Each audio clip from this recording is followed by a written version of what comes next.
expanse of the Pacific Ocean lies the romantic city of Honolulu, capital and chief seaport of the Hawaiian Islands.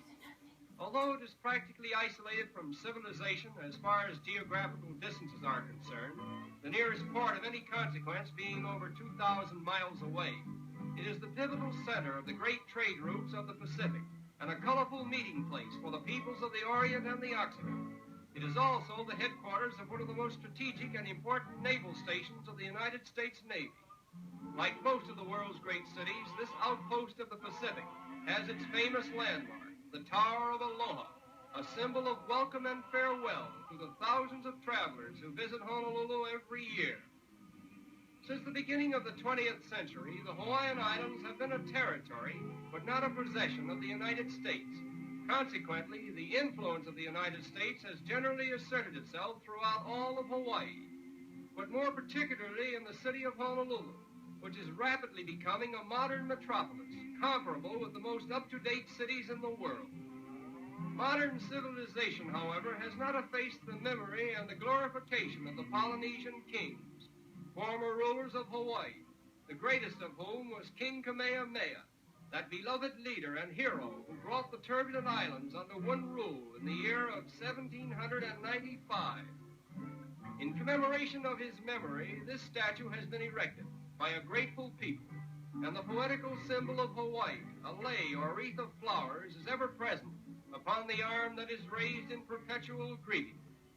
The colorful capes worn by the former kings of Hawaii were made of feathers taken from a certain species of bird, and the catching of these birds was usually accomplished by placing a sticky gum substance upon their favorite food trees. Each bird rendered only 2 of its most brilliant feathers. There are only a few of these precious capes in existence. They represent the highest development in Hawaiian art and are priceless beyond any evaluation. Although Mother Nature has been most generous in bestowing her tints and tones upon the islands, the native Hawaiians often resort to artificiality in gratifying their color instincts. The coloring of coral, for example, has become an art in itself, and not a few of the natives depend upon the sale of what they call coral flowers for a livelihood. The real Hawaiian flowers, however, are of more striking beauty, and they are constantly being praised in native poetry and song.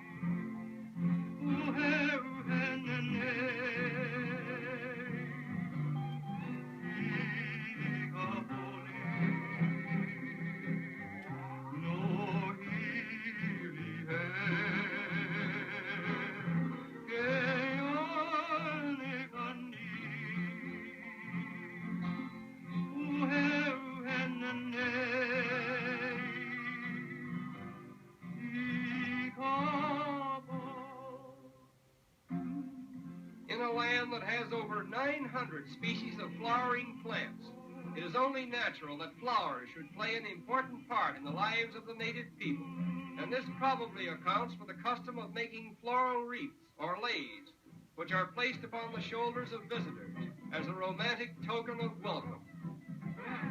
When Captain Cook discovered Hawaii over 150 years ago, he estimated the native population to be about 400,000. But today, chiefly because of intermarriage, there are not more than 15,000 pure-blooded Hawaiians left upon the earth.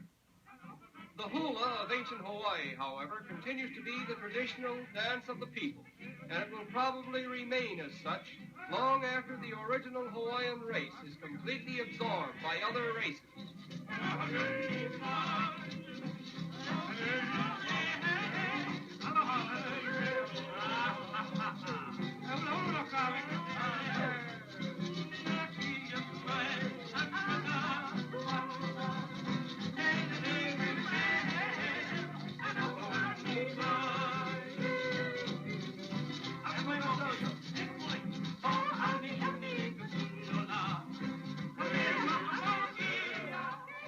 Every phase of Polynesian life is represented in the art of dancing, and the whole gamut of human emotions is drawn upon for inspiration. There are hulas of rowing and hunting, hulas of courtship and love, hulas of birth, and hulas of death. As a matter of fact, little or nothing could have been recorded in the history of Hawaii prior to the coming of the white man, if it were not for the ancient records that have been preserved in the art of Hawaiian dancing.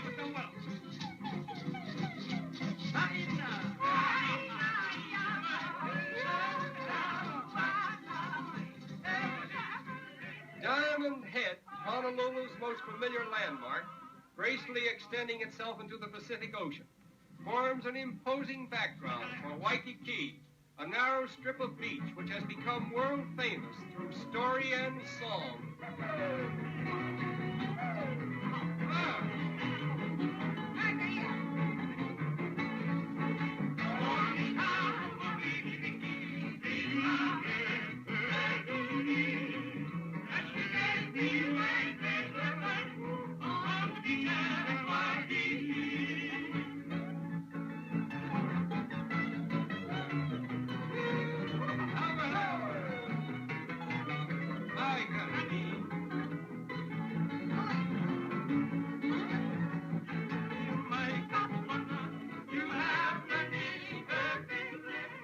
Nothing in all the world is more beautiful than the coast of Hawaii, where the white-crested waves of the turquoise sea lazily caress the colorful shores, and an atmosphere of pleasure and peace is ever present.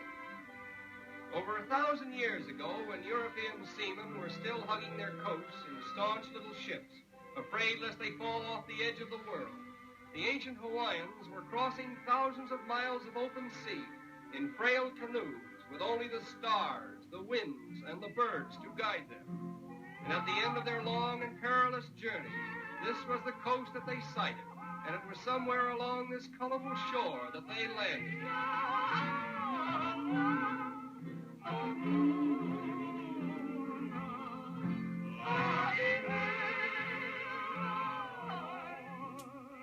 With such inspiration as this, it is no wonder that the last reigning queen of Hawaii should compose one of the sweetest and saddest songs in the annals of music, the true significance of which is generally felt when one sails away from Honolulu with the melody of Aloha Oe lingering in his heart.